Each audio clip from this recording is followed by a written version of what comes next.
పేద గొప్ప జాతి మతం తేడా లేకుండా దేశ ప్రజలంతా పెద్ద నోట్ల రద్దును స్వాగతిస్తున్నారని తాజా సర్వే ఒకటి తేల్చింది.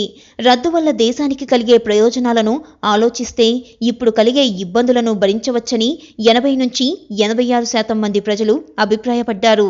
దేశంలోని సగం లోక్సభ నియోజకవర్గాల్లో సోమవారం సీ ఓటర్ సర్వే జరిగింది. ఆ సర్వే ప్రకారం తమ త్యాగం వృధా పోదని గ్రామీణ పట్టణ ప్రాంతాల్లోని 86% మంది గట్టి విశ్వాసంతో ఉన్నారు. పెద్ద పంచాయతీల్లో కాస్త తక్కువగా 80% మంది మద్దతు ఇస్తున్నారు. అధికాదాయ వర్గాల్లో 90% మంది పెద్ద నోట్ల రద్దును స్వాగతించారు.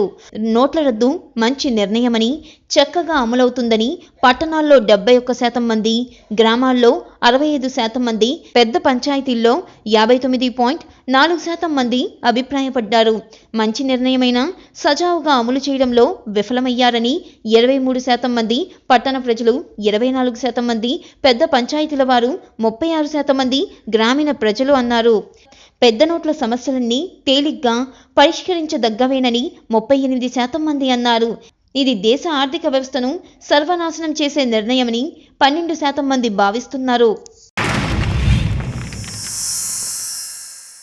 Like and subscribe Eagle Media Works.